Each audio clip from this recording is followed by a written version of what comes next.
سورہ الفرقان آیہ نمبر 20 میں اللہ سبحانہ تعالیٰ آزمائش کا ذکر کرتے ہیں، جس میں اللہ سبحانہ تعالیٰ فرماتے ہیں وَجَعَلْنَا بَعْضَكُمْ لِبَعْضٍ فِتْنَةً، اور ہم نے بنایا تم میں سے بعض کو بعض کے لیے آزمائش۔ اَتَصْبِرُونَ وَكَانَ رَبُّكَ بَصِيرًا، کیا تم صبر کرو گے اور ہمیشہ سے آپ کا رب خوب دیکھنے والا ہے۔ یعنی زندگی میں جو بھی لوگ ہمارے ارد گرد ہیں ان کے ذریعے اللہ ہمارے اخلاق، ایمان، صبر اور شکر کو آزماتا ہے۔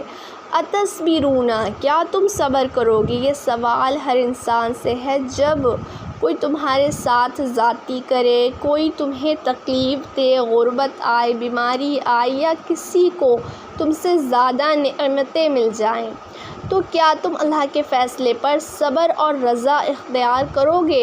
اللہ تعالیٰ فرماتے ہیں یہی اصل امتحان ہے۔ وَقَانَ رَبُّكَ بَصِيرًا، آخر میں اللہ تعالیٰ تسلی دیتے ہیں تمہارا رب سب کچھ دیکھ رہا ہے، یعنی تمہارا صبر بھی، تمہارے آنسو بھی، تمہاری تکلیف بھی، تمہاری نیت بھی اور تمہاری ہر کوشش بھی۔ کوئی نیکی، کوئی صبر اور کوئی قربانی اللہ سے چھپی ہوئی نہیں ہے۔ اس آیات سے ملنے والا اہم سبق، دنیا امتحان کی جگہ ہے، آرام کی نہیں۔ ہر انسان کسی نہ کسی کے لیے آزمائش ہے۔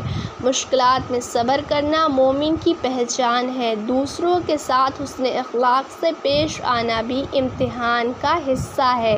اللہ ہر حال میں بندے کو دیکھ رہا ہے اور ہر عمل کا بہترین بدلہ دے گا۔ یہ آیات ہمیں یاد دلاتی ہے کہ زندگی میں پیش آنے والا ہر راستہ اور ہر صورتحال محض اتفاق نہیں بلکہ اللہ کی طرف سے ایک امتحان ہے، اور کامیاب وہی ہے جو ایمان، صبر اور تقوی کے ساتھ اس امتحان کو پورا کرے۔